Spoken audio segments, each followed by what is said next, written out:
Ben ritrovati e benvenuti a una nuova puntata delle cronache del ferro vecchio e mai come questa volta si parlerà di ferro. Perché? Perché questo giro sono andato a scovare degli amplificatori che non sono famosi come tutti gli altri, ma macelano fra i diversi schemi che ho recuperato una piccola chicca che valeva la pena di andare a vedere, perché anche se questi amplificatori non sono alla moda come tutti gli altri che abbiamo visto e qualcuno che vedremo ancora, beh, ecco, valeva la pena di andare a spulciare un pochino. In realtà mi sono imbattuto in queste cose abbastanza per caso o per destino, mettiamola così, perché non avevo proprio in mente di andare a rivisitarli. Però quando proprio sbatti il nasino contro qualcosa di interessante, beh, allora vale la pena di tirarlo fuori e parlarne. Intanto di chi stiamo parlando? Beh, probabilmente ve ne siete già anche accorti, stiamo parlando di Acrosound. Allora, due parole giusto per introdurre il marchio, di cui come al solito non ci interessa nulla, ma comunque la Acro Products Company è stata fondata fra il 49 e il 50 da un certo signor Kerows, che collaborava con un certo signor Hafler. Avete presente il signor Hafler, quello che poi più tardi ha fondato la Dynaco? Dynakit, eccetera, eccetera. Ecco, erano giusto questa coppietta di giovani ingegneri. La Acro in realtà non si interessava direttamente della produzione di amplificatori, si ha anche costruito qualche prodotto finito, ma in particolare si occupava di fornire componenti, quindi trasformatori d'uscita e d'alimentazione in particolare, e anche kit per la realizzazione di amplificatori. Per vendere i loro componenti, cosa facevano come molti a quei tempi, cioè fornivano degli schemi da realizzare in fai da te per gli appassionati, perché ai tempi non c'era tutta questa offerta di prodotti finiti come c'è oggi, persino sovrabbondante. C'erano alcune cose, però la maggior parte, ecco, finiva per far da sé, utilizzando gli schemi classici. Ecco, ad esempio, un altro caso di questo tipo erano gli schemi Mullard, no? Che venivano forniti per poter utilizzare le valvole fatte da Mullard, molto banalmente. Qualcuno mi ha chiesto del Mullard 5/20 e compagnia. Sono molto indeciso se dedicare una puntata agli schemi Mullard, perché tutto sommato sono molto simili ad altri schemi inglesi che abbiamo visto nei video precedenti e sono posteriori a questi schemi. Ora, lungi da me dire che Mullard abbia copiato, eccetera, eccetera, tanto tutti questi schemi erano molto simili gli uni agli altri con piccole migliorie, piccoli aggiustamenti. Però l'ispirazione è evidente, per cui non credo che avessero inventato niente di interessante. Poi qualcuno scriverà che il Mullard 520 è l'amplificatore che suona meglio del mondo intero e io dovrò rimandarli al video scorso dove spiego che non me ne frega un accidenti. Ma bando alle ciance, torniamo alla nostra Acro Product Company. Ecco, sono riuscito a recuperare tutta una serie di schemi da una loro brochure proprio di quegli anni, che si trova comunque disponibile su internet. E quindi direi di cominciare a sfer vedere un pochino cosa facessero questi signori. Scusate, solo un secondo, solo per ricordarvi, per favore, di iscrivervi al canale, di mettere un like, condividere il video e di attivare la campanella per le notifiche, perché sennò poi il canale non cresce, io non posso fare i video e poi falliamo tutti quanti. Non è vero. Però iscrivetevi al canale, mi fate un favore. Grazie, vado. Direi che dalla copertina della brochure stessa si capisce tutto. Ultralinear Output Transformers, o Ultralinear, o Ultralinear, o quell'accidenti di pronuncia che preferite, se siete del nord o del sud degli Stati Uniti o dell'Ohio, insomma. Potrebbe variare, ecco, il risultato potrebbe variare. Si trattava proprio di trasformatori d'uscita. Vediamo un pochino, va bene, Acrosound qui descrive tutto quanto e dice che loro sono chiaramente molto bravi a fare i trasformatori, che fanno i migliori trasformatori disponibili sul mercato, eccetera, eccetera, ma va bene. Ecco, poi cominciano a descrivere tutta una serie di circuiti che utilizzano ovviamente i loro trasformatori e partiamo con un circuito a pagina 7 che utilizza le 2A3, quindi potrebbe essere carino. Andiamo a vedere, allora, eccolo qua, Trial Circuit with Acrosound TO250 TO250 Transformer, se preferite. Se no diventa l'Acrosound TO250, Comunque, per capirci, questo è, guardate un po', a cosa vi sembra somigli questo schema? A uno Williamson con le 2A3, che di per sé non è una brutta idea, è un bel Williamson con le 2A3 da buttare via. Oltretutto utilizza una 6SL7 ad alto guadagno in ingresso, una 6SN7 come driver e poi le 2A3 in uscita. Quindi ci siamo, è una cosa molto carina. Mi chiedo solamente perché in uno schema del genere poi buttarci dentro, cioè perché fare uno schema Williamson con le 2A3? Ci sta tutto, intendiamoci, ma ci toglierei la retroazione, perché uccidere il bel suono di una 2A3 in push-pull? Sono scelte obbligate. A quei tempi praticamente era Williamson o morte, ecco, cioè era difficile fare meglio strumentalmente di quello che potesse fare uno schema Williamson. Per cui alla fine o proponevi uno schema Williamson o non eri nessuno. Ecco, poi vedremo che questi signori hanno proposto qualcosa di diverso, non dico di meglio o di peggio, ma di diverso e di interessante. Però alla fine della fiera partiamo praticamente da uno Williamson con le 2A3. Lo schema Williamson, che magari vedremo, è uno schema che è stato pubblicato negli ultimi anni 40. Williamson non ha mai costruito un amplificatore, no, magari sì, li ha costruiti, ma Williamson non ha mai sfruttato commercialmente il suo schema, ecco. Lo ha pubblicato, lo ha reso noto, è diventato famosissimo, tutti volevano lo schema Williamson perché sembrava che fosse la panacea a tutti i mali. In effetti aveva dei pregi, aveva dei difetti, ci torneremo sopra. Fatto sta che tutti volevano Williamson a quei tempi. Vediamo un po' che specifiche ci dà. Ah, perfetto, 10 watt di potenza, ampia banda passante, può utilizzare la 2A3 o la sua equivalente moderna che è la 6B4, moderna nel 1950, ecco, ma la 2A3 negli anni 50 era già una valvola un po' passatella, ecco, si preferiva passare le varie KT vatte la pesca che davano più potenza, eccetera, eccetera, eccetera, con buona pace di tutti. Ed erano anche più facili da usare comunque, perché 2A3 riscaldamento diretto, insomma, ha le sue rognette da risolvere per farla andare bene. Un circuito con il 6L6 e il trasformatore TO280, non andiamo a vedere tutte le specifiche dei trasformatori, non ci interessa, vediamo quali erano negli anni 50 gli schemi che venivano proposti, è questo che ci interessa. Questo schemino con la 6L6 è proprio carino, perché guardate, è un 2 stadi, è un piccolo push-pull molto semplice, solo 2 stadi con la 6L6, pilotata da una 6SL7, quindi chiamiamola la versione ad alto guadagno di una 6SN7, che appunto ha un guadagno sufficiente per pilotare alla massima potenza disponibile la 6L6.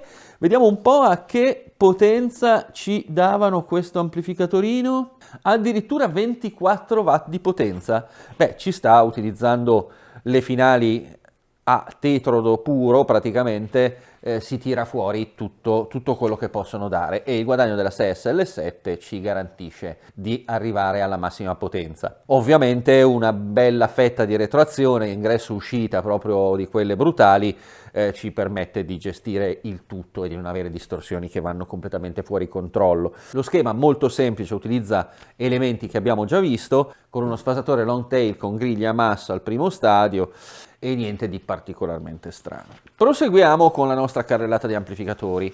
Qui troviamo il nostro ultralineare con il nostro stadio d'ingresso, sfasatore su 6SN7, driver 6SN7, finali KT66, se non assomiglia a uno Williamson questo non so più cosa ci assomiglia.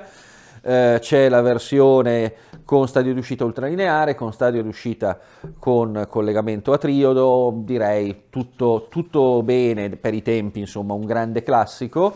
Questi li possiamo mettere via. Poi cosa troviamo? 6V6 in ultralineare, un adattamento di quello che abbiamo visto prima, di nuovo 2 stadi, questa volta con una più economica 12AX7, sempre valvola ad alto guadagno che permette di avere i 2 stadi, controreazione ingresso-uscita. Carino alla fine, è un 2 stadi, cioè è molto semplice. Questi sono amplificatorini che se uno volesse mettersi insieme un oggettino strasemplice, tutto sommato carino, ecco, questi potrebbero essere gli schemi da copiare, no? E poi davvero uno può giocare sullo stadio d'uscita ultralineare oppure a triodo. Qui si può addirittura giocare a mettere e non mettere la retroazione e vedere che cosa si tira fuori. Ormai di trasformatori con queste specifiche simili a questi vecchi Acrosound ce ne trovano. Delle 6V6 sono valvole che tutto sommato si trovano ancora. Piuttosto di andare a copiare robe strane, ecco, Queste cose qui potrebbero essere degli amplificatori sufficientemente semplici per permettere di giocare e imparare qualcosa, cioè cosa succede, come cambia il suono se io passo da un ultralineare a un triodo, come cambia il suono se io metto e tolgo la retroazione, se io l'aumento, se la diminuisco, come cambiano le misure, cosa succede? Ma io provo a dare delle idee. Se qualcuno vuole cimentarsi con queste cose è il benvenuto, basta che non chieda niente a me perché non ho tempo di seguire gli autocostruttori, ci mancherebbe, non ho neanche tempo per fare le mie cose, però io le idee ve le do, ve le butto lì, poi voi fatene quello che volete. Un altro ultralineare a seguire, un po' più potente, questa volta con uno stadio in più, però nuovamente niente di particolarmente rivoluzionario, se non per il fatto di usare lo solito stadio long tail in ingresso con le driver, eccetera. Quindi una versione dello Williamson un po' rimaneggiata, ma ci assomigliano sempre tutti, ecco. A seguire abbiamo una versione ad alta potenza, questo qui è un ultralineare, vediamo un po'. Eccolo qui, push-pull un push-pull parallelo di KT66, ok, per avere un po' di potenza in più. Qui passiamo a 60 watt e allo 0,25% di distorsione, addirittura 40 watt, ma nuovamente niente di particolarmente interessante. Per vedere qualcosa di realmente interessante e un pochino fuori dal coro, dobbiamo arrivare a questi schemi. E che cosa vi faccio vedere a questo giro? Sono diventato probabilmente completamente folle, perché lo schema che voglio mettere in evidenza di tutta questa serie è addirittura un bel amplificatore da 100 watt. Questo bestione è capace di riempire uno stadio di suono ad alta fedeltà, cito testualmente dalla descrizione, erogava addirittura la bellezza di 100 watt utilizzando delle valvole finali 6146, dei bei tetrodoni a fascio, roba da trasmissione in classe C senza paura di nulla. No, non particolarmente raffinati, però volete riempire uno stadio o no? E quindi avete bisogno di 100 watt. E quindi bisogna usare queste valvolazze enormi, cioè non erano neanche enormi in realtà dimensionalmente, però belle gnucche, belle potenti, e buttargli dentro anche una bella tensione d'alimentazione di 725 volt. Non solo, siccome queste valvole avevano delle particolari necessità sulla differenza di potenziale fra la griglia schermo e l'anodo, bisognava usare un trasformatore d'uscita particolare con degli avvolgimenti tali per cui si potesse usare la valvola in ultralineare ma con i voltaggi appropriati, quindi con un avvolgimento apposta per il ritorno alla griglia per l'ultralineare alimentato con una tensione a parte, quindi una roba veramente molto molto carina, quantomeno qualcosa di diverso rispetto all'ennesima copia dell'amplificatore inglese o dello Williamson. Bene, non è, ripeto, un oggetto raffinato, ma almeno ci dà qualche spunto di riflessione. Vediamo un pochino come è fatto, ci sono un sacco di valvole, è un amplificatore addirittura a 5 stadi, quindi tanta roba importante. Procedendo all'indietro vediamo che c'è un accoppiamento diretto alle driver in uscita catodica, attenzione, senza condensatori di accoppiamento, quindi le driver influenzano anche la polarizzazione delle finali, bisogna fare un po' di attenzione a quello che si combina e difatti i potenziometri per la regolazione del bias delle finali sono collegati alla griglia delle driver, perché spostando la griglia delle driver ovviamente si sposta il potenziale di griglia delle finali, quindi il bias, eccetera, eccetera. Vedi? E qui vediamo raccomandato meno 50 volt. Catodi delle finali direttamente collegati a massa, ovviamente perché siamo con una polarizzazione diretta in qualche modo. Stadio di guadagno, perché lo stadio driver in questo caso non guadagna nulla in tensione, stadio di guadagno con 6SN7, sempre valvole belle, e poi finalmente lo stadio d'ingresso, perché è qui che si consuma il dramma, nello stadio d'ingresso. A differenza di tutti gli amplificatori visti fino adesso, c'è finalmente uno stadio d'ingresso originale, non più il solito long tail con l'applicazione del feedback al catodo della valvola, non più lo stadio d'ingresso sommatore con l'applicazione del feedback al catodo della valvola d'ingresso, un vero e proprio stadio differenziale. Ripeto, una follia, perché questo stadio differenziale implica l'utilizzo di ben 2 valvole e anche costose, 6SN7 e 6SL7. E siccome abbiamo imparato che qui le cose costose, ecco, direi che è stato un bel colpo di testa da parte di Acrosound pubblicare uno schema del genere. Questo stadio di ingresso è quello che potrebbe essere considerato l'antesignano molto semplificato di un amplificatore operazionale fatto con 2 valvole. Quindi, senza entrare nel merito del funzionamento degli stadi differenziali, perché questa cosa andrebbe veramente troppo oltre gli scopi di questi video, però lo stadio differenziale, lo dice il nome, è uno stadio che permette di generare un segnale come differenza fra 2 segnali in ingresso. La buttiamo lì veramente alla porca miseria, però l'idea è questa. Permette di farlo in maniera molto precisa, molto accurata e con guadagni molto alti. Per cui qui abbiamo, vedete, il segnale in ingresso che entra sulla griglia della prima valvola dello stadio differenziale. Questa valvola è collegata alla griglia della valvola della valvola d'uscita del differenziale della fase opposta. Stessa cosa per la seconda valvola d'ingresso del nostro differenziale, che è collegata alla griglia della fase opposta, ci genera il nostro segnale in uscita. Ripeto, non voglio entrare nel merito del funzionamento, però ricordatevi questo cosa serve a fare una differenza. Differenza fra cosa? Il segnale in ingresso che entra sulla prima griglia e il segnale di retroazione, eccolo qui, che entra sulla seconda griglia. Il segnale che ci troveremo all'uscita di questo stadio, con 2 fasi opposte, quindi fa anche da sfasatore, e grazie, è proprio il segnale differenza fra i nostri segnali che ci interessano, cioè ingresso e retroazione. Bellissimo, finalmente una cosa degna di essere menzionata negli anni 50. Dove venivano usate queste tecnologie? Beh, venivano usate ad esempio negli stadi di ingresso ad alto guadagno degli oscilloscopi, venivano usate per i primi calcolatori analogici. Ripeto, questo è un blocco differenziale, cioè può essere usato per eseguire delle banali operazioni sui segnali, una differenza, ma se inverto di segno un segnale diventa una somma fra segnali. Quindi posso fare delle operazioni fra i miei segnali analogici. E che cosa mi ricorda la parola operazioni? Sì, esattamente, si tratta dei primi antenati dei nostri amplificatori operazionali integrati che vediamo adesso. Gli amplificatori operazionali si possono fare anche a valvole. Sì, rimangono un po' più grossi di un operazionale integrato, ma si possono fare a valvole perché è un circuito differenziale, è sviluppato in un certo modo, che può essere realizzato con qualsiasi dispositivo. Naturalmente sospendo il giudizio sugli usi audio di questo tipo di circuito, però, gente, finalmente questi signori avevano implementato qualcosa di diverso, qualcosa che non fosse la solita copia di copie di copie degli stessi circuiti in eterno. E poi anche loro mettono le mani avanti, dicono sì, ma se preferite potete farlo in versione Williamson, non c'è problema. Perché, ecco, proporre delle novità rispetto al dilagante Williams a quei tempi era quantomeno rischioso per la reputazione, però loro hanno fatto qualcosa di carino, qualcosa di diverso.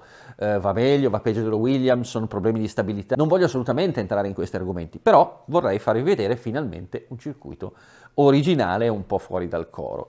Per quanto riguarda le alimentazioni, direi che potremmo dare uno sguardo veloce. Però troviamo una prima alimentazione molto semplice per, vedete, meno 115 volt, il voltaggio che serve per polarizzare, il voltaggio negativo che serve per polarizzare le valvole finali. Poi abbiamo la sezione per la nodica delle valvole di potenza e anche delle valvole di segnale, con 2 begli induttori e attenzione, guardate la particolarità, anche questa cosa non l'avevamo ancora vista negli amplificatori che abbiamo scorso fino adesso e la troviamo su questi semi sconosciuti rispetto agli altri schemi della Acrosound. Abbiamo 2 rettificatrici 5R4GY, roba veramente gnocca, roba veramente robusta, collegate con le 2 sezioni in parallelo ognuna, e un ingresso induttivo. Vedete che il primo componente dell'alimentatore della nodica è un induttore, non è una capacità. grandi questi signori dell'Acrosound, ma del resto dietro c'erano, abbiamo visto dei nomi, insomma i vari Kiros e Hafler non erano proprio dei cretini, qualcosina ci capivano anche loro. E poi troviamo condensatori in serie per resistere alla tensione più alta del solito, perché abbiamo detto 725 volt anodica, quindi abbiamo due condensatori da 450 volt collegati in serie, una seconda induttanza di livellamento e un altro ramo capacitivo. Quindi abbiamo un pi greco ma con ingresso induttivo, grande cosa. Dal secondo ramo del pi greco, tramite partitore, si tira fuori anche il più 400 volt che va ad alimentare tramite altri circuiti a pi greco le sezioni di ingresso che girano a un voltaggio più basso. Ultima sezione, ma non meno importante, è quella che serve per l'alimentazione separata delle griglie schermo delle finali di cui abbiamo accennato prima, cioè quella che va collegata agli avvolgimenti del primario e del trasformatore d'uscita dedicati alle griglie schermo, e che è un più 220 volt con la sua raddrizzatrice dedicata 5Y3 e il suo circuito AL, vedete? Un circuito AL con ingresso induttivo, anche qui, mica scemi i tizi, e il suo condensatore di livellamento. Qui ci mettono pure un bel trimmer da 10K 25 watt, 25 watt su un trimmer, quindi è un reostato, non è un trimmer. Evidentemente volevano gestire la caduta di tensione del circuito AL per regolare correttamente questi 220 volt per le griglie schermo e non andare a fare porcherie sulle finali. Insomma, un amplificatore veramente ricco di spunti, ricco di buone idee, condivisibili o no, datate o no, ma comunque finalmente un po' di sostanza in un amplificatore, che probabilmente si rivolgeva più a un pubblico da professionale o qualcosa del genere, piuttosto che non alla semplice costruzione amatoriale, perché con tutta questa componentistica i costi di realizzazione non dovevano essere proprio bassi per l'epoca. Sicuramente l'audio amateur del tempo era più interessato a schemi più semplici e più facilmente realizzabili che a dei mastodonti del genere. Però, signori, finalmente qualcosa di originale e non costruito necessariamente in economia lo abbiamo trovato, e lo abbiamo trovato negli Stati Uniti nei primi anni 50 dai signori Acrosound, che ripeto non erano degli illustri sconosciuti. Dalle loro penne sono poi saltate fuori delle cose interessanti. Lo schema differenziale di ingresso poi viene riproposto anche in un altro amplificatore più semplice. Vedete, abbiamo 6 SN7 e 6 SL7 di ingresso con 820 ohm. Ecco, proprio lo schema dello stereo di ingresso è preso pari pari dall'altro amplificatore, però abbiamo poi una sezione di potenza decisamente meno pretenziosa, un'alimentazione molto più semplice da realizzare, però ecco, lo stadio di ingresso viene riproposto pari pari con il nostro differenziale, che serve a fare la differenza fra il segnale di ingresso e il segnale di retroazione pari pari.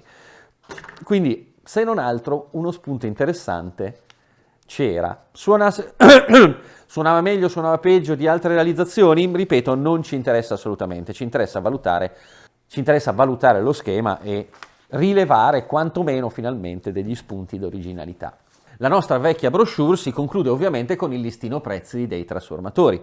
E allora vediamo che il trasformatore da usare con il primo progetto con la 2A3 costava la bellezza di $14,50, ma si poteva scendere addirittura a $11,75 con modelli un pochino più semplici. Se invece andiamo verso quelli un pochino più complicati, vediamo che il nostro TO350, cioè quello per lo schema da 100 watt, stava addirittura a $49,50, quindi 4 volte quello che costava il piccolino, quindi non era esattamente un progetto per tutte le tasche. Poi ci sono i power transformers, cioè i trasformatori d'alimentazione. Eccolo qui abbiamo il TP550 per il nostro amplificatore con le 6146, che costava altri $33,75, questo per ogni canale, solo di trasformatori. Poi c'erano le valvole, c'erano gli induttori, eccetera eccetera. Quindi vi ricordate quanto costavano gli amplificatori commerciali, fra molte virgolette visti i tempi? Tutto sommato andiamo sulle centinaia di dollari anche qui solo di componentistica, quindi con un ordine di grandezza paragonabile a quello degli amplificatori commerciali stessi. Bene, cari amici del Ferro Vecchio, direi che concludiamo qui questa puntata, finalmente con qualcosa di bello ciccioso sotto le mani. Proseguiremo perché ai semisconosciuti Acrosound faremo succedere delle cose decisamente più conosciute, anche se sicuramente meno interessanti a livello di schema di quanto abbiamo visto oggi. Ripeto, parliamo di schemi. Lo schema era interessante, non sto dicendo che questo amplificatore suona da Dio, sto dicendo che lo schema era interessante. Lo preciso, non fosse mai che qualcuno mi viene a dire ma adesso viene a dirci che gli amplificatori da 100 watt con la controreazione, gli operazionali in grado, bla bla bla bla. Non lo dico che era interessante per i tempi, ok? Con questo io direi salutiamoci e vediamoci al prossimo video.